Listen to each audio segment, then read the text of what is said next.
À la une également, la France qui incite les start-up québécoises à venir se développer dans l'Hexagone. On en parle avec Laurence Sagenauer.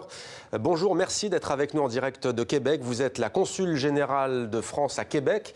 Alors ce programme, il a un nom, il s'appelle Start-up France, TOP, T-O-P, pour aider justement ces start-up québécoises en France. C'est quoi concrètement, comment ça marche ?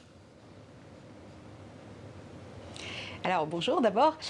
Avant d'expliquer ce programme, il faut expliquer le contexte dans lequel il s'inscrit. Il s'inscrit dans un contexte particulier qui est celui d'abord d'une relation politique entre la France et le Québec qui est très spéciale, qui est spécifique, qui est très dense et qui a des problématiques et des priorités communes. L'innovation est au cœur de ces priorités avec l'intelligence artificielle, les villes intelligentes, les industries culturelles et créatives.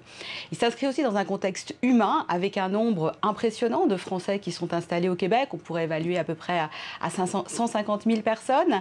Un nombre aussi de doctorants en co-tutelle, par exemple. C'est toujours intéressant, la recherche, l'innovation. Il y en a 500 par an. C'est le plus gros flux en France et au Québec. Et puis, évidemment, un contexte aussi économique qui est très favorable, avec la présence unique sur le sol canadien du hub French Tech qui s'appelle Bleu Blanc Tech, qui est à Montréal. Et puis aussi avec un nombre d'entreprises très important françaises au Québec. Elles sont 400. Et un nombre d'entreprises québécoises en France, elles sont 160.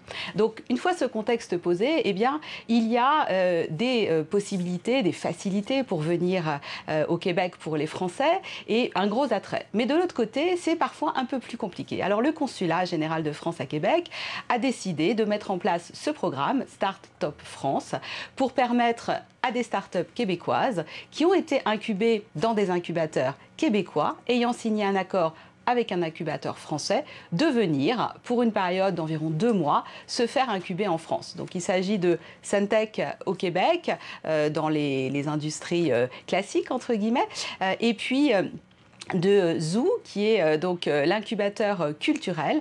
Et ils viennent en France, à la Station F et à Creative Valley, qui est l'incubateur d'Île-de-France, et puis à l'Espace 104, donc l'incubateur 104 Factory. Alors justement, pour bien comprendre, pas évident peut-être pour toutes celles et ceux qui nous regardent de comprendre, c'est quoi une incubation? Ça veut dire quoi être incubé en France concrètement pour une start-up québécoise?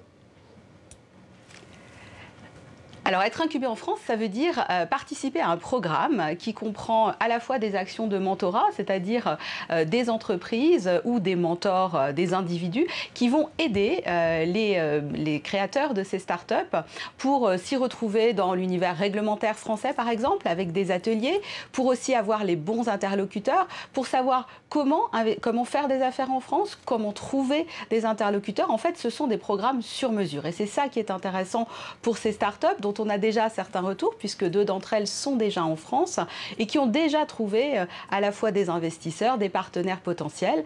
Et il s'agit aussi, évidemment, de les mettre dans un environnement qui est attractif.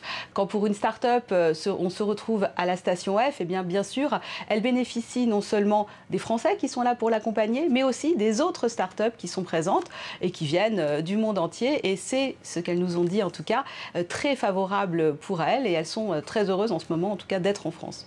Alors à Québec, certains sortent peut-être de table et en France, notamment en Belgique ou en Suisse, c'est bientôt l'heure du dîner. Parmi les premières startups sélectionnées, il y a On Mange Quoi, OMQ. Quelle est son activité ?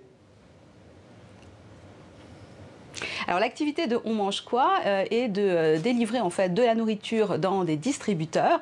Alors dit comme ça, évidemment, c'est pas forcément très innovant, mais il s'agit de nourritures qui sont des nourritures saines, qui auront été fabriquées à partir de produits locaux, et donc qui a déjà installé un premier distributeur à la gare de Montréal, gare de bus de Montréal, il y a quelques jours, et là qui est donc présent en France en ce moment à la Station F et à Creative Valley, et qui cherche à avoir à la fois des investisseurs et des possibilités aussi, évidemment, d'installer ces machines en France. Alors citons aussi Spotfields qui a créé une application dédiée aux amateurs de soccer. Le soccer, c'est le nom donné au football au Québec notamment. Alors outre l'aspect économique, comment se portent les relations plus générales entre le Québec et la France, notamment depuis l'arrivée d'un nouveau Premier ministre mi-octobre en la personne de François Legault?